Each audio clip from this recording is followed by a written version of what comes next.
I know you want more podcast listeners, and it's not because I'm a mind reader, but it's because it's what every podcaster wants. So in this episode, I'm sharing 3 ways to increase your podcast downloads without burning yourself out. Let's get right into it. Welcome to the Podcast Cafe, where we're serving up everything you need to know about podcasting, from tips, stories, and strategies for podcasters from podcasters. I'm your host, Hayleigh Hayhurst, the founder of Espresso Podcast Production, a full-service podcast agency helping business owners, creatives, and thought leaders launch and grow their shows. Whether you're just starting out or want to take your podcast to the next level, this is the place for you. Each week, we'll dive into practical tips, actionable strategies, and of course, stories from other podcasters so that you can build up a podcast that you love and that works for your business.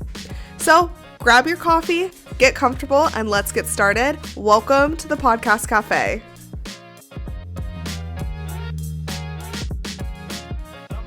This podcast episode is great for anyone who's already a few seasons in, or maybe even a few years into your podcast, because I'm not here to tell you just to be consistent or just ask people to leave a review on your podcast. You already know that, right?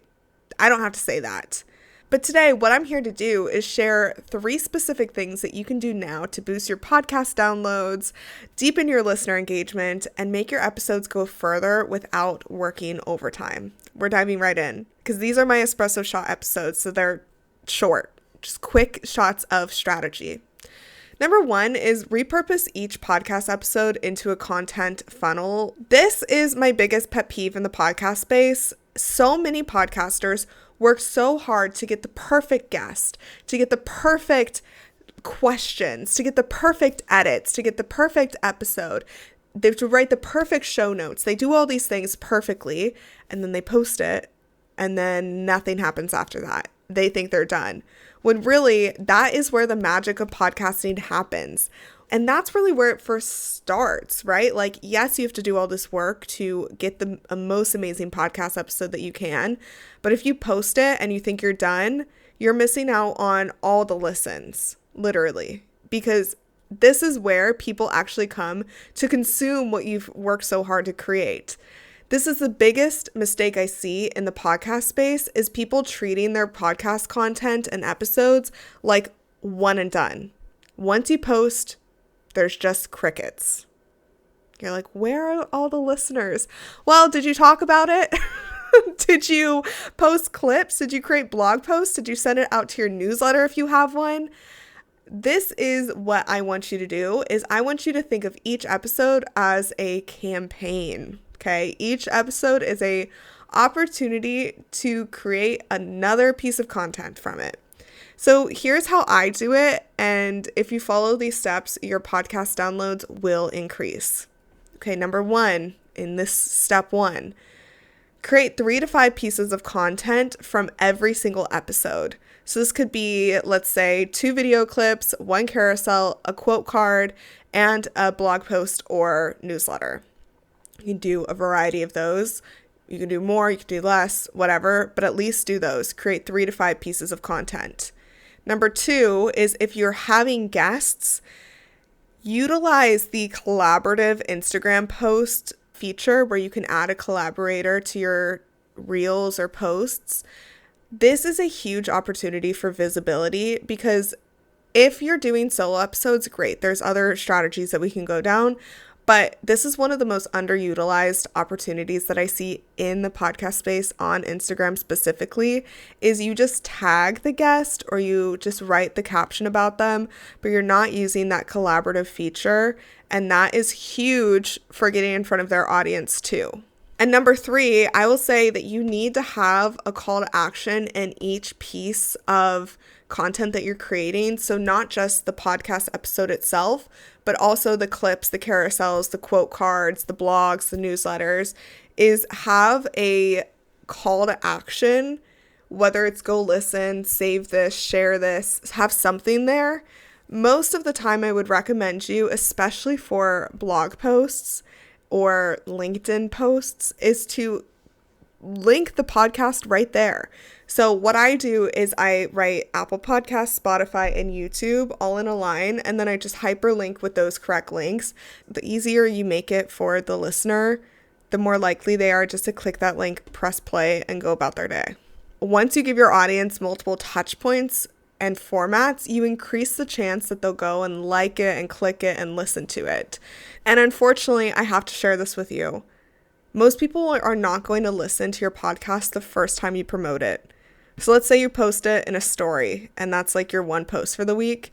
People are going to click by it. But when they continue to see you posting about it through these different formats, it might be the third or the fourth or the fifth time that they see it, that angle or that clip or that quote hits and they go and listen. Okay, number 2. I want you to optimize your episode titles for search and clicks, because I know that your episodes might be deep and vulnerable and beautifully created, but if the title doesn't hook people and the show notes don't have SEO and there's just no details, people are going to scroll right past it. So let's start treating your title specifically as mini headlines. I have a client, she's an author, and her headlines are always so good, and it's because she's been doing this for a long time. But when you haven't been a writer or these things don't come natural to you, that doesn't mean just don't do them. It means you might need some support from either an expert like me. I'm not even going to lie, ChatGPT can help you with creating great titles for your podcast. And a tip here is if you're posting it on YouTube, the title of the podcast and the thumbnail should be different titles for clickability. Okay, quick tip right there. So yeah, start treating your titles like mini headlines. So lead with results, questions, strong emotions. Use keywords that your audience is actually going to listen to. So it goes down to like, who are they? You have to know this first and foremost. But here's what would work better than just like episode 42 with Jane Doe or, episode 8 or just the guest name, right? You are going to want to say like how to grow a podcast with podcast strategist Hayleigh Hayhurst, or why your business needs a podcast with podcast expert Hayleigh Hayhurst. Something like that is way more powerful than just like episode 2 with Hayleigh. No one's going to know that. Like, no one cares who I am. No one cares who your guests are unless they are big names. And I think this happens when we see Joe Rogan and Call Her Daddy and Diary of a CEO. Even Diary of a CEO has great titles. So go check them out for some ideas. But it can't just be the episode number and the guest name. So don't be afraid to test out like click-worthy or curiosity-driven titles. Even if they're a little bit clickbaity, test them out because you can always change them later. And then tip number 3 I have for you is you need to make it really easy for listeners to binge your show. I know this sounds like stupid, but when someone does find your podcast, you want them to stick around. So here's how I would do it. Make sure your trailer is always up to date. I listen to a lot of people's trailers when they come to me for strategy sessions, and that's one of the homework that they have is to update their trailer because they haven't listened to it since they launched 3 years ago. So update your trailer. That'll be one of the first things people listen to. You could also create a start here or fan favorite collection. I would do this by creating a blog post or some lead magnet, some way that people can click on this. Blog post is probably going to be the easiest. And you could say fan favorite episodes and link them all, or start here and then just like link them one by one. That's probably what I would do if you're trying to create this sort of like, you have a lot of episodes, categorize them in some way. Okay. And then one of the easiest ways that I don't see enough people doing, big name people are doing this, well-known podcasters are doing this, but I don't see a lot of people doing this in the indie niche podcast space, is mention past episodes by name in the recording or in the show notes to cross-promote and increase your average listener across that platform. If I was sharing like, here's these tips for social media, I'd say I have an episode with Emma Tessler, who is a social media expert whose podcast is stop scrolling, start scaling. Okay, go listen to that episode. I will literally put that in the show notes. Like, actually, go check. And if you're not the biggest fan of social media, I have an episode with Amelia Ruby, who's the host of Off the Grid podcast, who talks all about marketing strategies without social media.